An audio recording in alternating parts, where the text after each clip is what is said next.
Hello everyone, everybody! Welcome to my channel for today's vlog. Ako ay magluto ng shells. Mayroon ako ditong luya na naka-slice. Gisahin natin yung luya. Tapos, una ay magpainit muna tayo ng ating,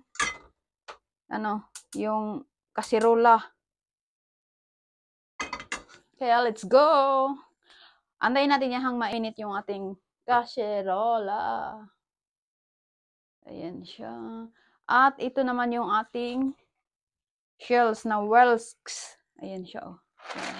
Binabad ko muna yan sa tubig. Isahin lang natin to siya. Hinugasan ko na yan siya ba? Tapos binabad ko sa tubig. At ngayon ay mainit na yan siya. Natin ang mantika. Ayan siya. Hindi naman damihan natin para hindi naman masyadong oily. Antayin natin hanggang mainit na yung ating kaserola. At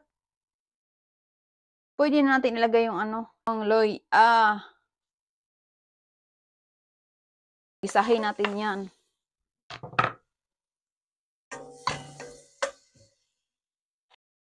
At nag-ano na yung ating luya. Nag-brown na siya. Ayan, nag-brown na yan siya. At ngayon ay pwede natin ilagay yung ating shells. Ito.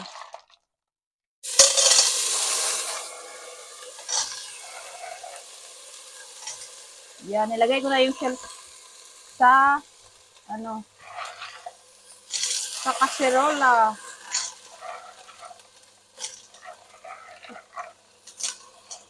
Binabad ko kasi ito ng tubig para matanggal yung mga buhangin-buhangin ba. Tapos haluin natin.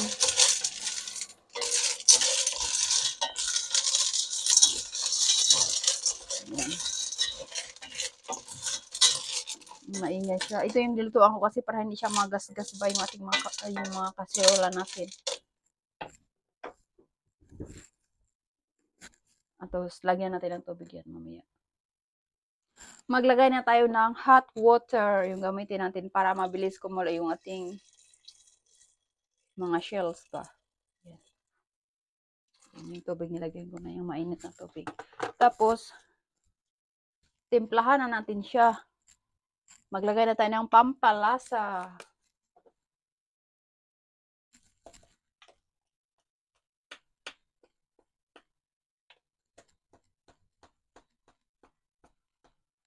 Yan siya.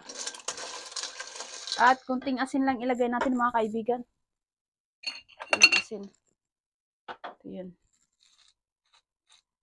Yan yung hindi natin damihan. Baka maalat siya. At haluin natin na naman. Mikos-mikos lang ba? Mikos-mikos lang siya. Tapos takpan natin. Para mabilis kumulo yung tubig. Yan na yung natin, yung shells natin. O, kumulo na yan siya. O. Yan yung parang sihi siya ba? Ayan, diba? Tinimplahan ko na yan. At malapit na yan maluto.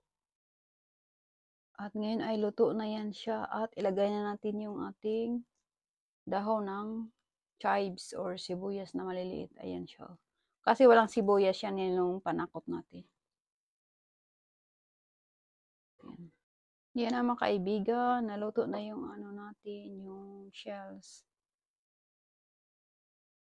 I-off na natin to siya. Ayan siya. Yung ating tanghalian ngayon. Yan lang po. Thank you for watching. And don't forget to like, share, and subscribe if you like my video.